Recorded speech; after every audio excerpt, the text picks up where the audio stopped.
हन्ता सन्तानहन्तारो यत्पादाम्बुजरेणवः प्रियाणां तान्निजाचार्यान् प्रणमामि मुहुर्मुहुः यदनुग्रहतो चन्तुः सर्वदुःखातिगो भवेत् तमहं सर्वदा वन्दे श्रीमद्वल्लभनन्दनम् अज्ञानतिमिरान्धस्य ज्ञानाञ्जनशलाकया चक्षुरुन्मीलितं येन तस्मै श्रीगुरवे नमः। नमामि हृदये शेषे लीलाक्षिराब्धिशायिनं लक्ष्मीसहस्रलीलाभिः सेव्यमानं कलानिधिं चतुर्भिश्च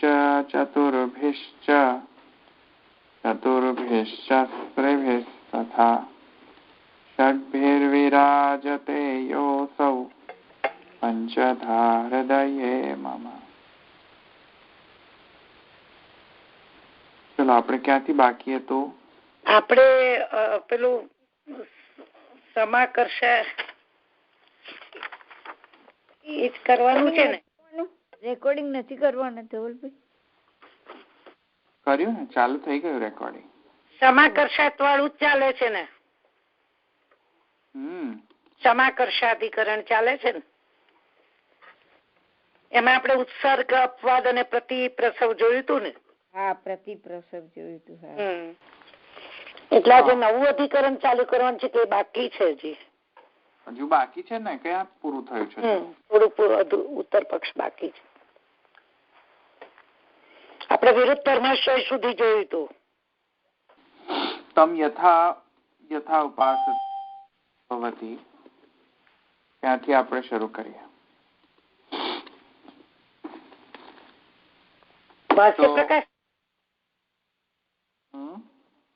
ભાષ્ય પ્રકાશ ને રશ્મિ લઉં છું, થોડુંક રશ્મિથી લઈશું.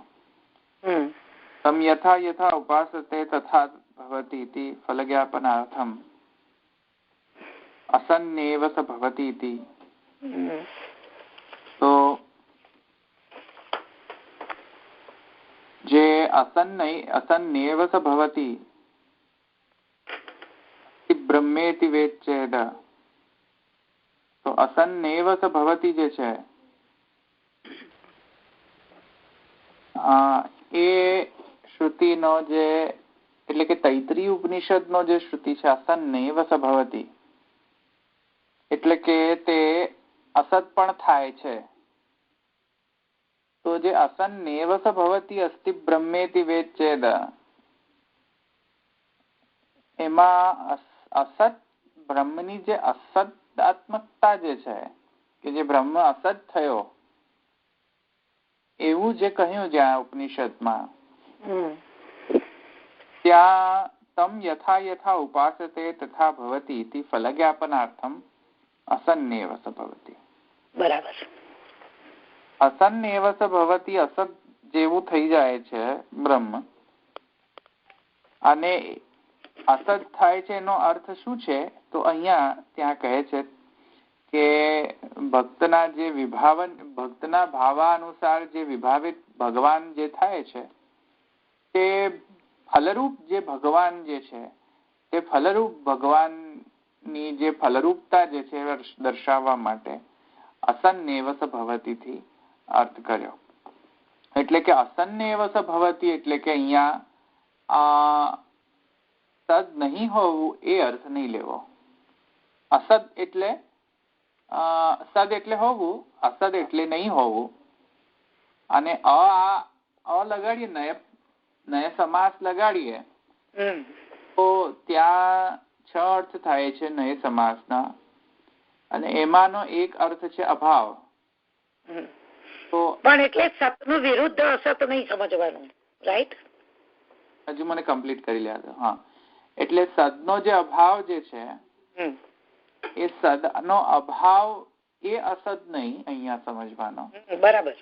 અહીંયા કહેવા માંગી રહ્યા છે કે સદનો અભાવ એ નય સમાસનો અર્થ જે એમાંનો એક અભાવ અર્થ આવે છે, નય સમાસનો એમાંનો અભાવ અર્થ અહીંયા નહીં લેવો,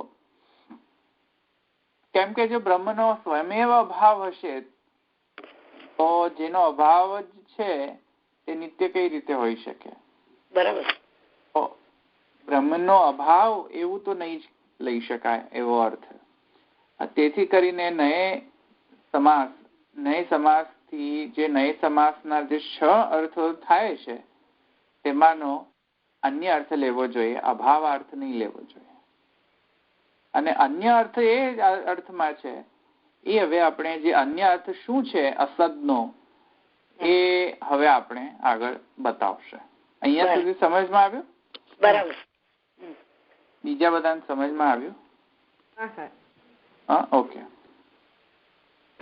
તો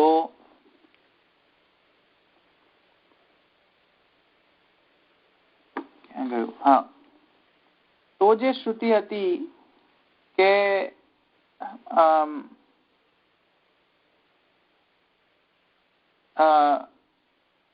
તમ યથા યથા ઉપાસતે તથા ભવતિ ઇતિ ફલજ્ઞાપનાર્થમ અસન્નેવ સ ભવતિ. અસન્નેવ સ ભવતિ નો અર્થ જે અસત્ય છે હવે એ શું છે એ અહીંયા કહે છે યથા કંસાદિનામ મારક. અસત નો મતલબ છે મારકત્વ, મૃત્યુ. અસત નો મતલબ અહીંયા મૃત્યુ લેવો. અને કેમ એ હવે રશ્મિકાર સમજાવે છે.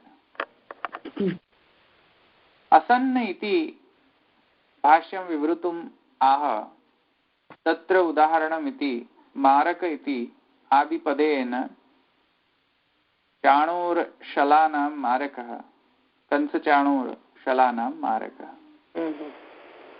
તો મારક શબ્દથી અહીંયા એ છે કંસાદિનામ, કંસ આદિ એવું છે, આદિ શબ્દ મૂકેલો છે ત્યાં. આદિ શબ્દથી ઇત્યાદિ જેટલા પણ જે અસુરોને જે મારણ મૃત્યુરૂપ દેખાયા, મૃત્યુ ભોજપતે રીતિ, એવી રીતે જે લોકોને ભગવાન મૃત્યુ રૂપે દેખાયા કેમ કે તેમનો ભાવ મૃત્યુ નો હતો, તેથી કાલ નો હતો. તો કાલ રૂપ ભગવાન જ દેખાય ત્યાં. કોઈકને કામદેવ લાગ્યા, કોઈકને મૃત્યુ રૂપ લાગ્યા. કહે છે કે મારક કંસાદી નામ મારક હતી. કંસ આદિ જે પણ વ્યક્તિઓને ભગવાનમાં મૃત્યુનો ભાવના હતી, એટલે કાલરૂપ ભાવના હતી કે આ તો અમારો મારક જ છે, એવી જે ભાવના હતી ત્યાં ભગવાન તે રૂપ ધારણ કરે છે. તમ યથા ઉપાસતે તથા ભવતી. તો એવી જ રીતે અહીંયા પણ મૃત્યુ રૂપ પણ ભગવાને તે વખતે ધારણ કર્યો અને તે જણાવવા માટે અસન્નેવ સ ભવતી એ તૈત્તરીય ઉપનિષદ કહે છે. કેમ કે અસદ નો મતલબ અહીંયા મેં જેમ કહ્યું તેમ અભાવ અર્થ નહીં લેવો, મૃત્યુ રૂપ, મૃત્યુ પદાર્થ, બરાબર, મૃત્યુનો અર્થ લેવો. તો કેમ મૃત્યુનો અર્થ લેવો એ તો હવે આગળ કહે છે. મારક ઇતિ આદિપદેન કંસચાણૂર શલાનામ મારકઃ મૃત્યુ પદાર્થમ મૃત્યુ પદાર્થ મૃત્યુર્ભોજપતે રીતિ વાક્યાત.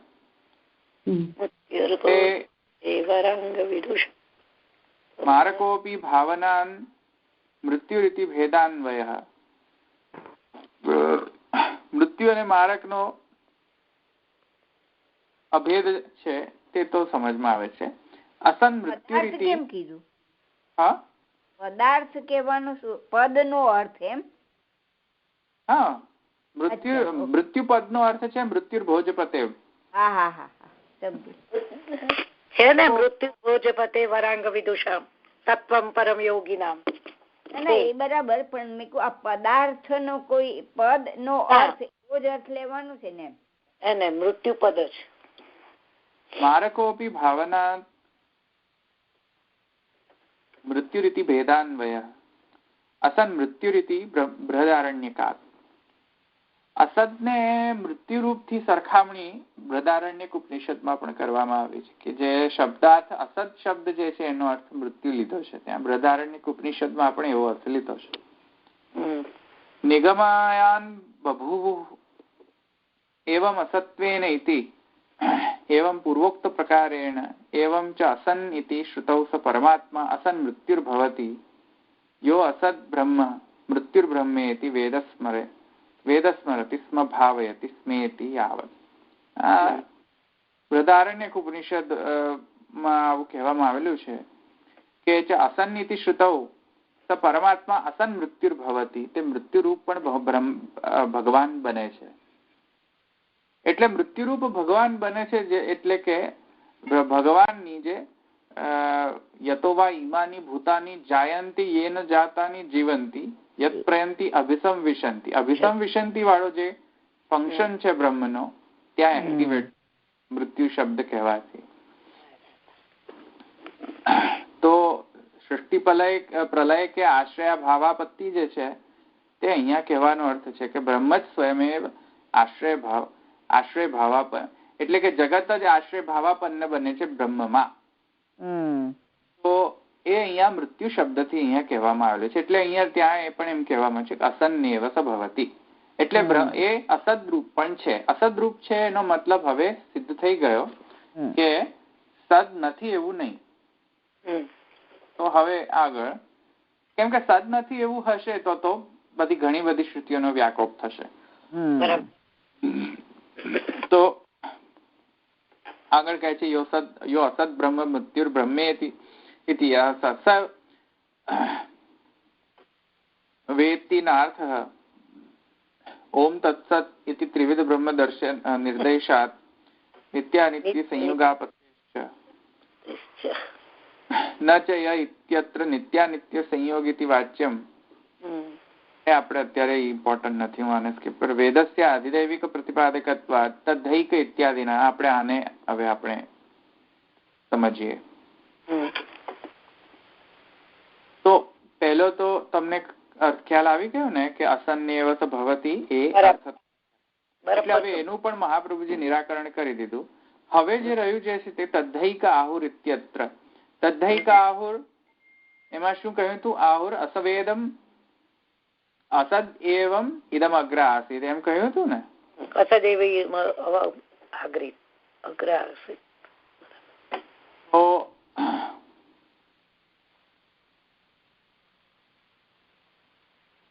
હવે સત અસત નું બતાવશે. સત અસત સર્વ પ્રપંચ એવ ઇદમ અગ્ર આસીત એમ કહ્યું હતું. હવે એનો અર્થ અહીંયા મહાપ્રભુજી કહે છે કેમ કે ત્યાં શ્રુતિની અંદર એમ કહ્યું હતું કે એ અસદ જ છે, અગ્ર આસીત. પહેલા એ અસદ જ હતો એવું શ્રુતિએ કહ્યું હતું. અને એ જ પહેલા એનો જ ઉપનિષદ એ જ શ્રુતિની પહેલા એમ કે છે સદૈવ સૌમ્યમ ઇદમ અગ્ર આસીત. તે પહેલા સત હતો અને પછી તરત જ એમ કહે છે કે પહેલા અસદ હતો. આવી વિરુદ્ધ વર્ણન કેમ કરે છે? પહેલા એમ કહે છે સત હતો, હવે કહે છે અસદ હતો. તદૈકા આહુર અસદેવ ઇદમ અગ્ર આસીદ. તો ન કહેવું જોઈતું હતું. હવે એનો અર્થ અહીંયા મહાપ્રભુજી કરે છે તદૈકા આહુર ઇત્યત્ર સર્વ પ્રપંચ વૈલક્ષણ્ય વિશિષ્ટમ. તો હવે એ અહીંયા રશ્મિકાર અહીંયા સમજાવે છે કે તદૈક ઇત્યાદિના ઇત્યાદિથી ભાષ્ય સર્વ પ્રપંચ વૈલક્ષણ્યમ અસત શબ્દ પ્રવૃત્તિ નિમિત્તમ. પહેલા તો અસત શબ્દ જે છે તદૈકા આહુર અસવેદ અસદ એવ ઇદમ અગ્ર આસીત એમ જયારે કહેવામાં આવ્યું કે પહેલા અસદ હતો ત્યારે અહીંયા અસદ જે છે મૃત્યુ શબ્દ નહીં અર્થ લેવાય. હવે તમને સમજમાં આવ્યું ને? જે કોન્ટેક્સ્ટ હોય એ પ્રમાણે એનો જે સંબંધ જે રીતે આગળ પાછળની શ્રુતિથી થતો હોય એવો જ અર્થ નીકળાશે. તમ યથા ઉપાસતેથી અસન્નેવ સ ભવતિ ત્યાં એ બરાબર બેસતો હતો. ત્યાં મૃત્યુ શબ્દ એટલે કે મૃત્યુ અર્થ હતો. અહીંયા એ મૃત્યુ અર્થ કઈ રીતે સમજમાં આવે? અહીંયા તમે પહેલાનો પ્રતિપાદિત અર્થ જે હતો કે અસદ નો અર્થ મૃત્યુ લીધો કેમ કે બૃહદારણ્યક ઉપનિષદમાં મૃત્યુ શબ્દ છે, પદાર્થ છે. તો તે પદાર્થ અહીંયા પણ હવે લગાવી દો તો પણ તો હવે અહીંયા જો મૃત્યુનો અર્થ કરશો તો શું અર્થ થશે? એ મૃત્યુરૂપ છે. પણ અહીંયા મૃત્યુરૂપ ક્યાં આવી ગયો? પહેલા જ હમણાં કહ્યું સદૈવ સૌમ્ય ઇદમગ્ર આસીદ. હવે અમે કહે છે દહિકા આહુર અસદેવ ઇદમગ્ર આસીદ. હવે મૃત્યુ શબ્દ તો અહીંયા અર્થ નહીં લગાય ને, તો અહીંયા એ અર્થ નહીં લગે. હવે બીજો અર્થ લો, વૈલક્ષણ નો અર્થ શું થશે એ અહીંયા સમજો. તો કહે છે સર્વ પ્રપંચ વૈલક્ષણ્યમ અસત શબ્દ પ્રવૃત્તિ નિમિત્તમ. અસત શબ્દની અહીંયા પ્રવૃત્તિ વિલક્ષણતા જણાવવા માટે કરેલી છે. તો અસત શબ્દ અહીંયા વૈલક્ષણ્ય પ્રતિપાદક છે. કોઈ વસ્તુની કોઈ વસ્તુથી વિલક્ષણતા હોય, સ્પેશિયલ કેરેક્ટરિસ્ટિક્સ હોય, ડિફરન્શિયલ કેરેક્ટરિસ્ટિક્સ હોય કે સ્પેશિયલ કેરેક્ટરિસ્ટિક્સ હોય, એ બધા ડિફરન્શિએટ કરવા માટે અહીંયા ઘણી વખત એ નય સમાસનો ઉપયોગ થતો હોય છે. એટલે અકાર જયારે નેગેશન આગળ મૂકો કે અમિત્ર, તો અમિત્રનો મતલબ શત્રુ નથી. ત્યાં અમિત્રનો અર્થ ત્યાં શત્રુ નથી થતો કે આ તમારો અમિત્ર છે. મિત્ર નથી એવો છે. બરાબર, મિત્ર નથી એવું પાછો અર્થ નથી. મિત્ર તો નથી જ, એ તો બરાબર જ છે. મિત્ર તો નથી, પણ એનો મતલબ શત્રુ થોડી છે. ના ના, બરાબર. એટલે એનો વિરુદ્ધ જ અર્થ આવે એવું નથી. સમજમાં આવ્યું ને? મિત્ર તો નથી તો ડેફિનેટલી ટ્રુ, પણ વિરુદ્ધ જ શત્રુ જ હોવું એવું નહીં. જેમ કે અસુર ની અંદર અકાર જે નેગેશન મૂક્યો ને, અસુર, ત્યાં વિરુદ્ધતા દર્શાવવા માટે છે. જુઓ કે સુરનો જો વિરોધી હોય તે અસુર, ત્યાં ચોખ્ખું છે વિરુદ્ધ. જેનો વિરુદ્ધતા હોય તેમાં નેગેશન લગાવી દે. સુરનો બહુ અવાજ આવે છે, 1 મિનિટ. સુરનો અસુર થઈ જાય તો ત્યાં વિરુદ્ધ અર્થ આવ્યો ને. તો અસુર ની અંદર વિરુદ્ધ અર્થ છે, એવી રીતે અમિત્ર ની અંદર વિરુદ્ધ અર્થ નથી. અમિત્ર ની અંદર અન્ય અર્થ છે. એવી રીતે અબ્રાહ્મણ જે છે, અબ્રાહ્મણ અર્થ છે નિંદા અર્થ છે. નહીં હોવું કે બ્રાહ્મણા ભાવ હોવું કે બ્રાહ્મણ નો વિરોધી હોવું એ બધો કોઈ અર્થ નથી. અબ્રાહ્મણ એટલે બ્રાહ્મણત્વની એની બ્રાહ્મણત્વે એને નિંદા કરવામાં આવેલી છે કે તું બહુ ખરાબ બ્રાહ્મણ છો. ચાંડાલ થી પણ ગયો ગુજરો બ્રાહ્મણ છે. એને જયારે એવું કેવું હોય ત્યારે એમ કે તમે અબ્રાહ્મણ છો. એ સમજમાં? તો નયના તો કેટલા બધા ઉપયોગ છે. એકલો એક જ ઉપયોગ નથી કે તમે એમ કહો કે આ અમિત્ર કે અસુર કે અબ્રાહ્મણ, પછી અનુદરા સ્ત્રી. તો અનુદરા સ્ત્રી તો જે લાગ્યો નેગેશન લાગ્યો ત્યાં, એમાં ઉદરનો સર્વથા અભાવ તો નથી કહેવામાં આવ્યો. ત્યાં શું કહેવામાં આવ્યું છે કે પાતળી ઉદરવાળી. તો ત્યાં નેગેશન નો અર્થ ઓછો ના અર્થમાં થઈ જાય છે કે થોડો ઓછાના અર્થમાં થાય છે ને. સમજમાં આવ્યું? તો અનુદરા, અબ્રાહ્મણ, અસુર,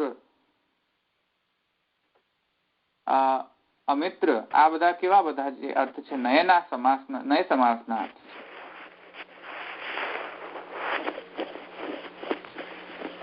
એ બધા અર્થ અહીંયા સમજીને અને પછી વિચાર કરીને પૂર્વ અપરનો નિર્ણય કરીને અને પછી શબ્દનો અર્થ કરવો જોઈએ. સમજમાં આવ્યું? એવી રીતે અહીંયા પણ જે છે અસદનો મતલબ હવે અહીંયા અર્થ જે છે તે વિલક્ષણતા દર્શાવવા માટે છે. કોનાથી વિલક્ષણતા? પ્રપંચથી વિલક્ષણતા. કહે છે સત સર્વ પ્રપંચ નયો વૈલક્ષણ્યમ અર્થ. સદ એટલે જે પ્રકટ છે, જે વ્યક્ત છે તે સદ.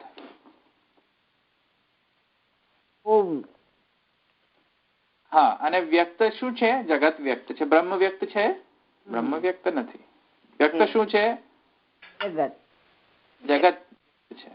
તો જે વ્યક્ત જે છે સર્વ પ્રપંચ, સદ એટલે કે જે વ્યક્ત છે એ સર્વ પ્રપંચ જે છે એ પ્રપંચથી સર્વ પ્રપંચ નયો જગત વિલક્ષણ, અરે બ્રહ્મ એ પ્રપંચથી જે વિલક્ષણ હોય તે અહીંયા અર્થ કહેવામાં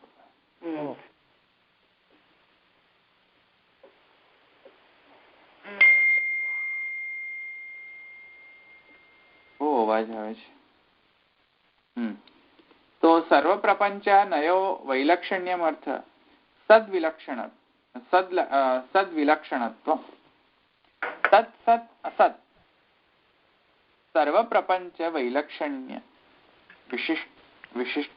વિશિષ્ટમ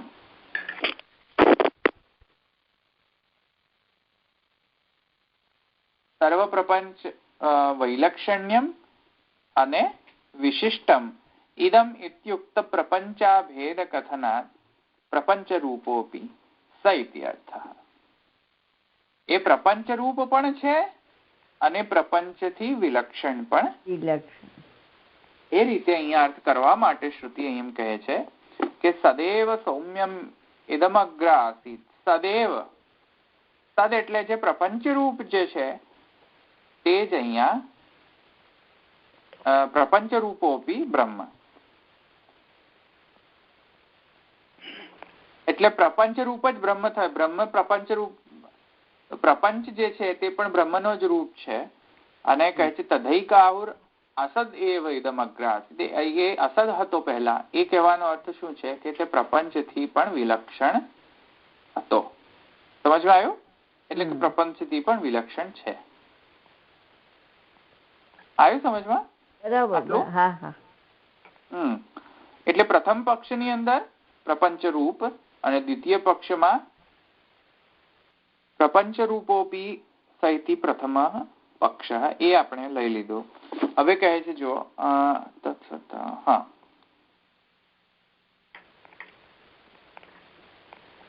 પ્રકૃતે ઇત્યુક્ત પક્ષ ઇતિ સત્પદોક્ત બ્રહ્મણો વિરુદ્ધ ધર્માશ્રયત્વેન એકે ઇત્યસ્ય મુખ્યાર્થકત્વેન ચ પ્રથમઃ ઇત્યર્થઃ. ભાષ્ય રૂપવત સૂત્રોક્ત દ્વિતીય પક્ષમાહો અવ્યાકૃતમ ઇતિ ઇદમ રૂપમિદમ નામ ઇદમ ઇતિ અવ્યાકૃતમ.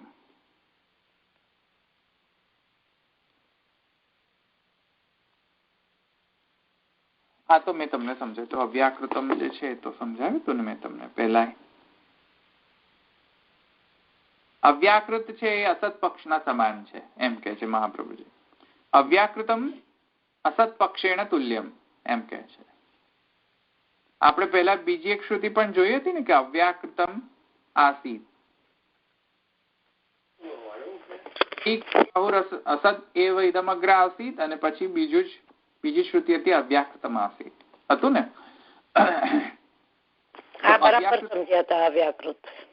તો અવ્યાકૃત નો અર્થ જે છે અસત પક્ષ થી જ સિમિલર જ. અસત પક્ષમાં જેવી રીતે આપણે સમજ્યા એવી જ રીતે અવ્યાકૃત પણ એ જ કહે છે. અસત પક્ષ આપણે શું સમજ્યા અત્યારે? અસત પક્ષ થી શું સમજ્યા હમણાં? પ્રપંચ રૂપ પણ છે અને પ્રપંચ થી વિલક્ષણ પણ છે. તદનો મતલબ પ્રપંચ રૂપ થી વિલક્ષણ. તદનો મતલબ પ્રપંચ રૂપ. હું અત્યારે અસદ નો અર્થ સમજાવું છું. તો અસદ નો અર્થ શું કર્યો આપણે? પ્રપંચ થી વિલક્ષણ. પ્રપંચ વિલક્ષણ, પ્રપંચ વૈલક્ષણ્યતા. તો પ્રપંચ થી વિલક્ષણ જે છે એવી જ રીતે અહીંયા અવ્યાકૃત નો પણ અર્થ ત્યાં શું કરવો? પ્રપંચ વિલક્ષણ જ રૂપ છે એવો જ કરવો અર્થ. સમજમાં આવ્યું?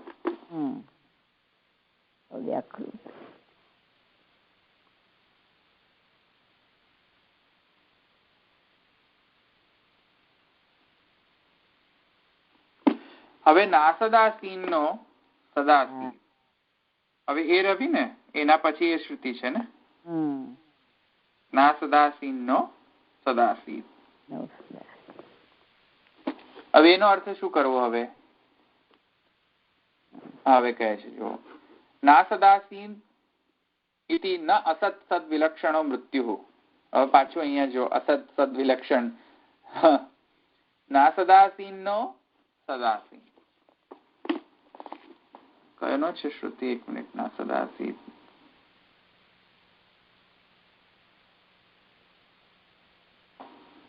ઋગ્વેદની શ્રુતિ છે ને, ઋગ્વેદની છે,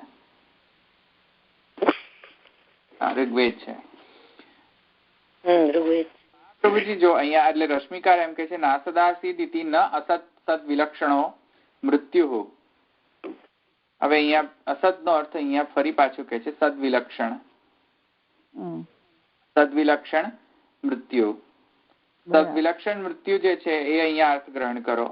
નો નિષેધે ન સદ બ્રહ્મા આસીદ ઇતિ દ્વયોર નિષેધેન હેતુના મનોગ્રાહ્ય. તો પહેલા એમ કહે છે કે એ અસત પણ નહોતો, ના ન અસદ ના સદ આસીદ થયું ને, સંધિ વિચ્છેદ કરો તો છે ન અસદ આસીદ, ન અસદ આસીદ, તે અસત નહોતો.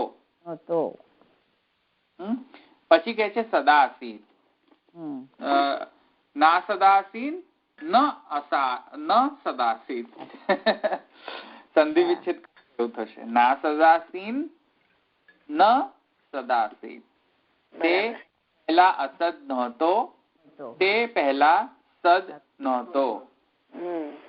અસદ પણ નહોતો, સદ પણ નહોતો, એટલે કે હતો અને નહોતો, એટલે કે વિલક્ષણ પણ હતો, પ્રપંચ રૂપ પણ હતો, પ્રપંચથી વિલક્ષણ પણ હતો, પ્રપંચ રૂપ પણ હતો.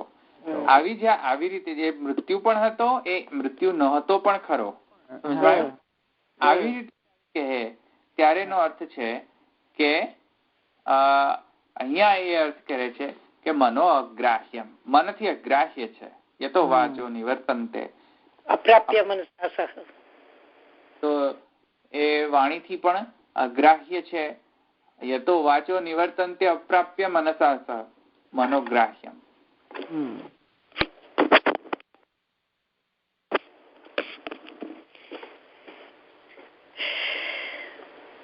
તો મનથી અગ્રાહ્ય છે એ અહીંયા કહેવા માટે અહીંયા ફરી પાછું કહે છે કે તે સત પણ નહોતો અને અસત પણ નહોતો, કેમ કે ગ્રહણ કરવા યોગ્ય જ નથી મનથી. યોગ્ય નથી કે કરી શકતું જ નથી? નહીં, એ કરી જ નથી શકતો. યતો વાચો નિવર્તન્તે અપ્રાપ્ય મનસા, તમારા સાધનથી તમે પામવા માંગશો તો એ પ્રાપ્ત જ નહીં થાય. યતો વાચો નિવર્તન, તમે એને પ્રાપ્ત કરવા ઈચ્છતા હશો, એ પ્રાપ્ત જ થવાની ઈચ્છતો હોય તો અપ્રાપ્ય મનસા, એ પ્રાપ્ત થવા ઈચ્છતો હશે ને તો થઈ જશે, તો થઈ જશે. બરાબર. અપ્રાપ્ય મનસા, જો એ તમે એને પ્રાપ્ત કરવા માંગશો તો વેદૈશ્ચર સર્વેરહમ એવ વેદ્ય એમ કહીને પાછો એમ કહે છે નાહમ વેદઈ ન તપસા ન દાનેન. તો વેદૈશ્ચ સર્વેરહમ એવ વેદ્ય, પણ એ બધું કઈ બ્રહ્મ છે, પણ જયારે બ્રહ્મને પૂરેપૂરું સમજવામાં આવે ત્યારે કે નહીં, વેદ ઇનફ નથી, આ નથી, નાથી વધારે છે. બધું હું જ એટલે શાસ્ત્રથી બધું સમજાય એવું કોણ છે? હું જ છું. પછી જયારે કે પેલો સબ્જેક્ટ મેટર એમ આવે કે તેથી કરીને ચાલો હવે બ્રહ્મ શું છે, તો કે એ તો નાહમ વેદઈ ન તપસા ન દાન. એટલે બધું કઈ બ્રહ્મ છે, પણ બ્રહ્મ શું છે? નાહમ વેદઈ. બ્રહ્મને સમગ્રતયા સમજવાનો ટ્રાય કરશો તો નાહમ વેદઈ ન તપસા ન દાનેન. પણ આ જેટલું પણ છે એ બધું શું છે? બ્રહ્મ છે. એ વેદૈશ્ચ સર્વૈરહમ એવ વેદ્ય થી સમજાય છે કે બધા વેદોથી જે પ્રમેય, બધા વેદોમાં જે પ્રમેય છે તે કોણ છે? તો જ છું. વેદૈશ્ચ સર્વૈરહમ એવ. તો સર્વશાસ્ત્રથી પણ ગમ્ય એ જ છે વેદૈશ્ચ. એટલે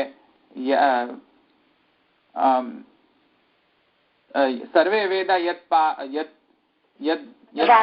આમનંતિ, સર્વે વેદા યત્ પદમ આમનંતિ, બધા જે પદો જે છે વેદની અંદર એ અમારો જ વર્ણન કરે છે. કઠોપનિષદ. પણ એમ પછી તેથી એવું લોજિક ન દોડાય, તેથી બધા જ વેદો ભણી દો એટલે બ્રહ્મ સમજાઈ જશે, તો ફરી પાછું નેગેટ કરશે આમ વેદ. સમજમાં આવ્યું?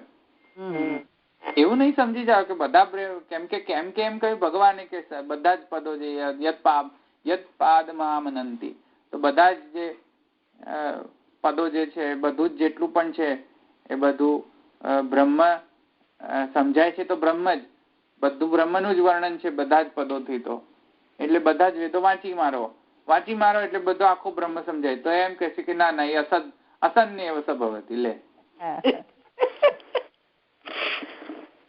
નાસ્તિનો સદાસીત. ચલો હવે બોલો. અવ્યાકૃતમ આસીત, તમાસીત.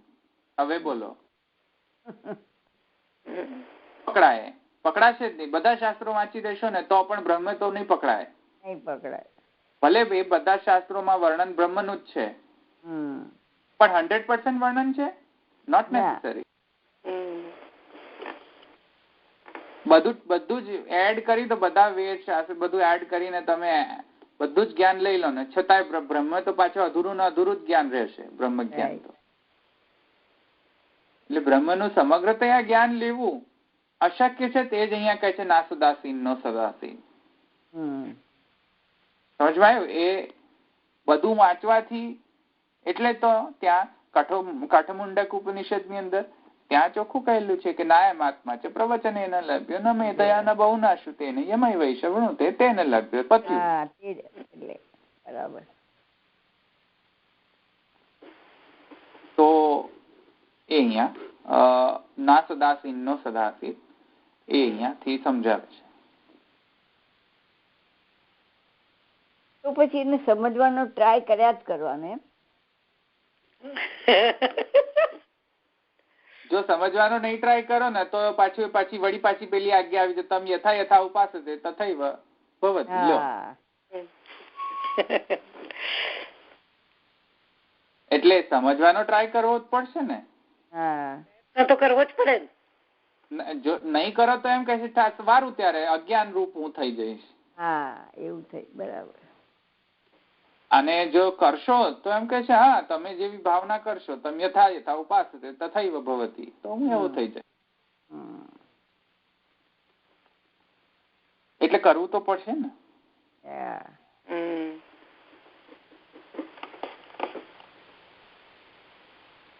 પણ કરીએ એવી રીતે કરો કે જેથી કરીને તમે એવું અભિમાન નહીં રાખો કે હવે આ કરીએ છીએ તેથી બ્રહ્મ બધો બંધાઈ જશે. એવી રીતે તો બંધાશે નહીં. તે એને બંધાવવું હશે તો બંધાઈ જશે. અનુગ્રહની તો વાત બરાબર છે. પણ સાધનાભિમાન રાખીને એમ કહે છે કે બધા વેદોથી બધા શાસ્ત્રથી એ જ સમજાય છે તેથી બધા કરો વેદનો અભ્યાસ. તો અભ્યાસ તો એ નહીં મળે. એટલે અભ્યાસ માત્ર થી નહીં મળે. એમ વાત એ છે અભ્યાસ થી નહીં મળે એટલે કે અભ્યાસ કરવો જ નહીં એ નહીં. અર્થ અભ્યાસ તો કરવો જ નહીં. કરીએ અભ્યાસ જ નહીં કરીએ તો સાધન જ નહીં થાય. સાધન નહીં થાય એનો મતલબ કે પાછી જે પ્રસવ જે પેલી પ્રતિપ્રસવ રૂપા જે આજ્ઞા જે છે કે તમ યથા ઉપાસતે તથૈવ ભવતિ એનું પાછું ઉલ્લંઘન થઈ જશે. જો બ્રહ્મ કોઈ દિવસ આપણાથી પામવાનો જ નથી, બ્રહ્મરૂપ ફલ આપણાથી પામવાનું જ નથી, તો પછી એવી આજ્ઞા તો નિરર્થક થશે ને. તમે યથા ઉપાસતે તથૈવ ભવતિ. તથૈવ ભવતિ સોરી એ તો નિરર્થક આજ્ઞા થઈ જશે ને. બરાબર. તો એવી નિરર્થક આજ્ઞા કેમ કરે? નહીં કરે. બરાબર. એટલે એ અહીંયા આવી રીતે અર્થ સમજવો. એટલે નાસદાસીન નો સદાસીન આ અર્થ પણ સમજાઈ ગયો ને. હવે આગળ કહે છે એટલે નાસદાસીન હવે તમાસિત થયું ને. હવે તમાસિત આવ્યા ને અહીંયા જો કે રશ્મિકારે થોડોક વધારે ઉછાળ્યો છે કે મનનો જ અહીંયા વર્ણન કેમ કર્યો છે એવી રીતે, કેમ કે મનને તો બ્રહ્મરૂપ કહ્યો છે.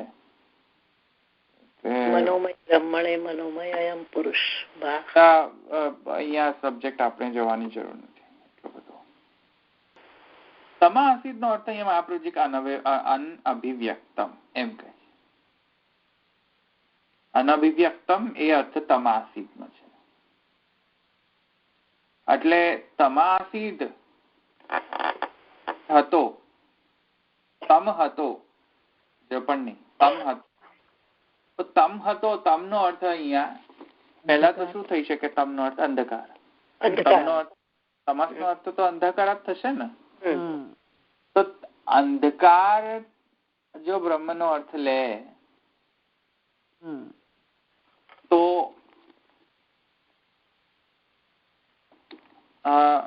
અહીંયા એ કહે છે નહીં તમસા સ્વેન. અહીંયા ત્યાં એમ કહે છે કે તમસ નો જો અર્થ અહીંયા અંધકાર લઈએ તો અંધકાર થી અંધકાર કઈ રીતે? કેમ કે શ્રુતિ એમ કહે છે નહીં તમસા સ્વેન, એટલે સોરી મહાપ્રભુજી એમ કહે છે કે નહીં તમસસ્તસ્વેન ગૂઢત્વમ લોકે સંભવતી. મહાપ્રભુજી એમ કહે છે નહીં તમસસ્તસ્વેન ગૂઢત્વમ લોકે. શ્રુતિ એમ કહે છે તમસ થી તમસ ઢંકાઈ ગયો. તો મહાપ્રભુજી કે તમસ થી તમસ ઢંકાય કઈ રીતે? અંધકાર થી અંધકાર ઢંકાય કઈ રીતે? કઈ રીતે ઢંકાય? કોઈ દિવસ અંધકાર થી અંધકાર ઢંકાઈ જાય? એ તો થાય નહીં ને. અંધકાર જ હોય તો પછી અંધકાર જ રહે ને. હા, એને ઢાંકવાનું. એટલે તમસ નો અર્થ અહીંયા અંધકાર ન થવો જોઈએ. કે એ પોસિબલ જ નથી કે તમસ થી તમસ થાય. તેથી અહીંયા મહાપ્રભુ નહીં તમસસ્તસ્વેન ગૂઢત્વમ લોકે સંભવતી. એ કોઈ લોકમાં તો સંભવતું જ નથી. તમસ થી પોતાનું તમસથી પોતે જ ઢંકાઈ જાય એવું લોકમાં તો સંભવતું નથી. તેથી અંધકાર અર્થ તમસ નો ન થવો જોઈએ. તો તમસ નો અહીંયા અર્થ શું કરવો? તમસ નો અહીંયા અર્થ છે અનઅભિવ્યક્ત છે. એટલે કે કર્મ છે. કર્મ અનઅભિવ્યક્ત છે ને. જો અહીં અનઅભિવ્યક્ત એટલે કર્મ. અહીંયા અનઅભિવ્યક્ત એટલે કે વ્યક્ત એટલો વ્યક્ત નહીં એવું એટલું જ અર્થ નથી. અહીંયા કર્મ છે અહીંયા અર્થ. હા, કેમ કે કર્મ ને અદૃષ્ટ કહે છે. કર્મ ને અદૃષ્ટ કહેવામાં આવે છે ને. કરેલા કર્મો જે છે, હું તમને મળું તો મને દેખાય કે તમે કેવા કર્મ કર્યા? ના. કેટલા પાપ કર્યા અને કેટલા પુણ્ય કર્યા માથા પર લખેલું હોય છે કોઈના? કોઈના કર્યા એને પણ નથી ખબર હોતી. કોઈને માથા પર લખ્યું નથી હતું કેટલા પુણ્ય કર્યા અને કેટલા પાપ કર્યા. તો અનઅભિવ્યક્ત છે ને તે કર્મ. કર્મ વ્યક્ત જ નથી, અનઅભિવ્યક્ત છે. એટલે અહીંયા તમાસીદ એટલે અર્થ ના કરી શકાય. આવ્યું ને સમજ? અંધકાર તો અર્થ લઈ ન શકે. હવે તો શું અર્થ લેવો? તો અહીંયા મહાપ્રભુજી કહે છે કે અહીંયા તો કર્મ ભગવાન કર્મરૂપ છે એમ કહેવામાં આવેલું છે. કેમ કે પૂર્વ અને અપરનો સંબંધ કરવો પડે ને, તેથી મહાપ્રભુજી એમ કહે છે. પૂર્વ અપરનો સંબંધ ન કરે ને એમને જ બસ દીધે રાખો તમે તમારે શબ્દનો અર્થ. એવું તો ન થાય ને. પૂર્વ અને અપરનો સંબંધ વિચારીને મહાપ્રભુજી એમ કહે છે કે અહીંયા તો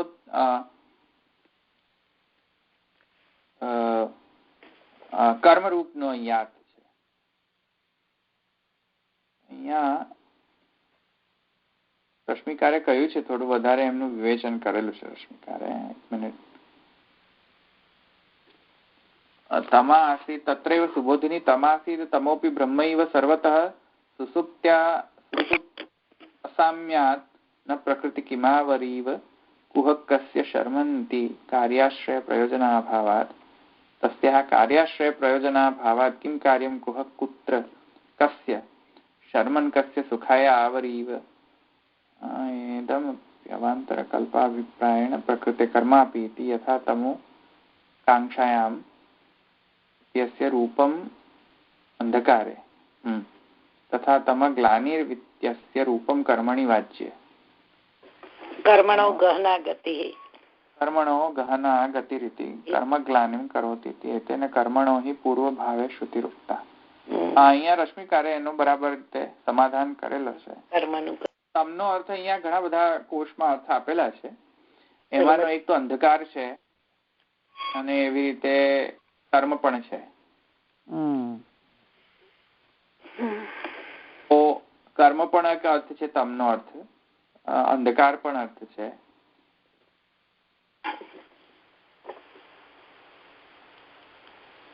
તમનો અર્થ કર્મ કરતો આપણને તો આવડે જ નહીં. હા, એ તો બિલકુલ ખબર ન પડે ને. ના પડે, એ તો મહાપ્રભુજી સિવાય કોણ બતાવે. તો અહીંયા પૂર્વ પરનો સંબંધ વિચારીને મહાપ્રભુજી કહે છે કે કર્મણોપી તમા આસીદ અનભિવ્યક્તમ. અનભિવ્યક્તમ એટલે કર્મ. હા, જણાતું નથી એમ. જણાતું નથી, કર્મ રૂપ છે. જણાતું નથી એટલું એ નહીં, પણ કર્મ છે એમ. તો યજ્ઞો વૈ વિષ્ણુ જે કહે છે ને, જે યજ્ઞો વૈ વિષ્ણુ કર્મ જે છે એ ભગવદાત્મક છે. જ્ઞાન પણ જેવી રીતે ભગવદાત્મક છે એવી રીતે કર્મ પણ ભગવદાત્મક છે. યજ્ઞો વૈ વિષ્ણુ તેવી રીતે અહીંયા પણ શ્રુતિનો અર્થ એ કહેવાનો આશય છે કે ભગવાન એટલે કે બ્રહ્મ જે છે તે કર્મરૂપ પણ છે. તેથી કહે છે ભગવત્વાત પૂર્વકાંડેપી તસ્માદેવ સૃષ્ટિ. પૂર્વકાંડની અંદર પણ એક કર્મથી સૃષ્ટિ કહેવામાં આવેલી છે. કર્મથી સૃષ્ટિ કઈ રીતે કર્મથી સૃષ્ટિ? તસ્માદ યજ્ઞાત સર્વહૂતા રજસામાની જગીરે તસ્માત છંદાંસી જગીરે તસ્માત. પુરુષ સૂક્તમાં એ ક્લિયર કટ આવે છે કે યજ્ઞથી જ આખો સૃષ્ટિ ઉત્પન્ન થઈ. પૂર્વકાંડમાં તો યજ્ઞથી જ ઉત્પત્તિ થાય છે સૃષ્ટિની. થાય છે ને, આહુતિઓ આપે જાય ને સૃષ્ટિ ઉત્પન્ન થાય એમ. હા, સૃષ્ટિ ઉત્પન્ન આહુતિથી જ થાય છે. હા, હું તમને વાંચીને બતાવું. જો એકદમ એક્સેલન્ટ એની અત્યારે એ જ લખી રહ્યો છે એટલે મને યાદ છે પુરુષ સૂક્ત આખું. એક મિનિટ. હા, જો કહે છે કે તસ્માત વિરાડ જાયત વિરાજો અધિપુરુષ સજાતો અત્યરિચ્ય પશ્ચાત ભૂમિમથો પુરઃ.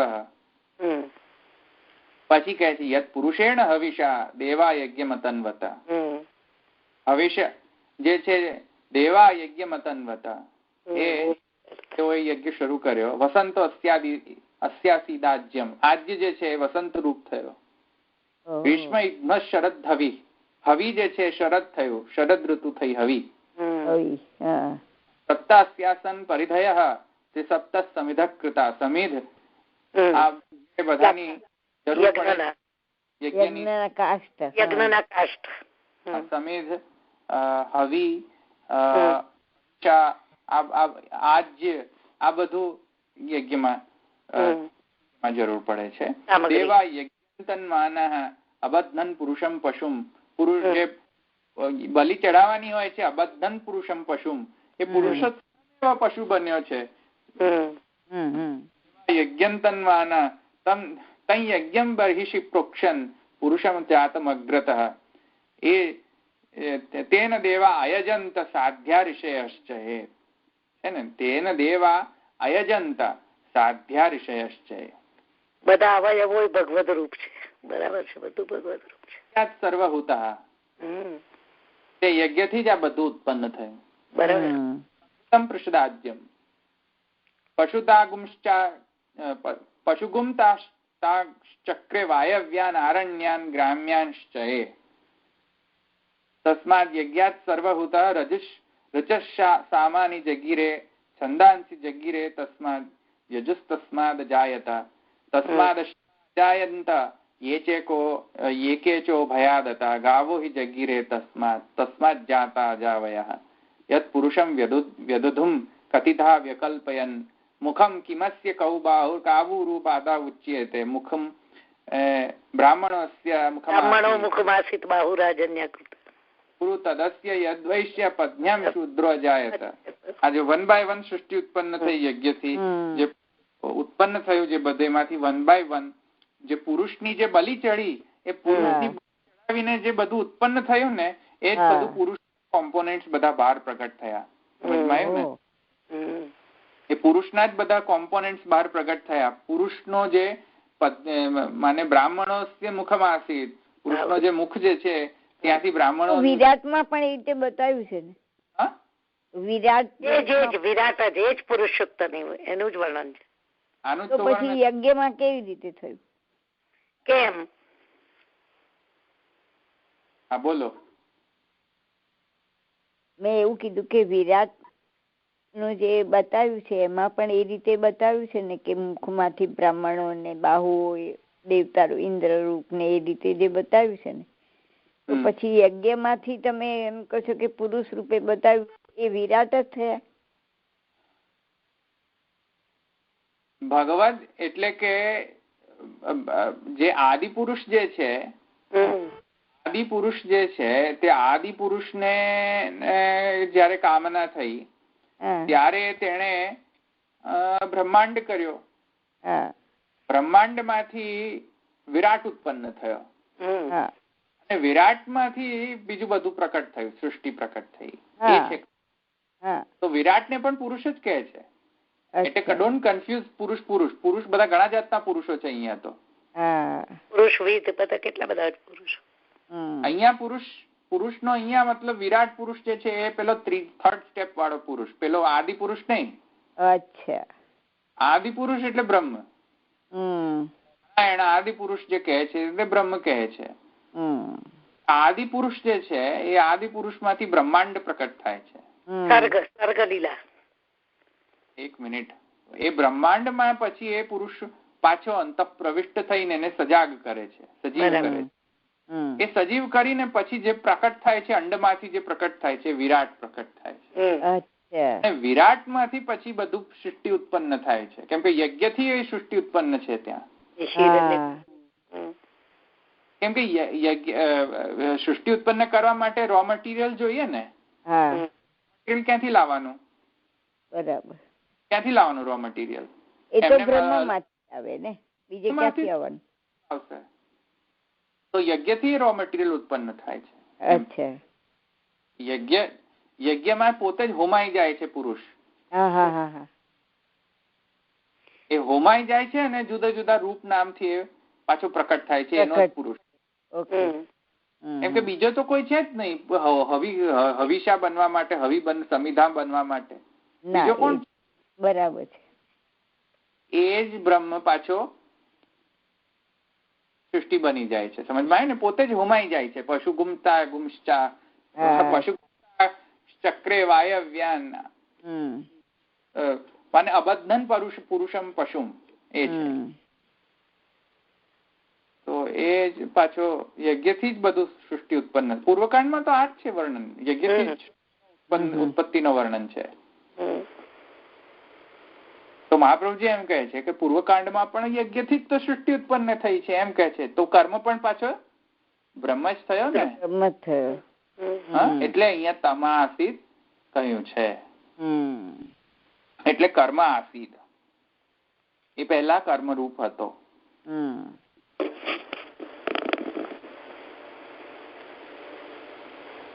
એકદમ એક્સિલન્ટ છે પુરુષ સૂક્ત તો. અને ઉપરથી સુવર્ણ ઘર્માનુવાક પણ એકદમ એક્સિલન્ટ છે. સુવર્ણ ઘર્માનુવાકમાં પણ એ જ છે, એવું જ રીતેનું વર્ણન છે. સુવર્ણ ઘર્માનુવાક જે છે આપણા સ્નાન યાત્રાની અંદર સુવર્ણ ઘર્માનુવાક પ્રથમ થાય છે અને પછી પુરુષ સૂક્તનો.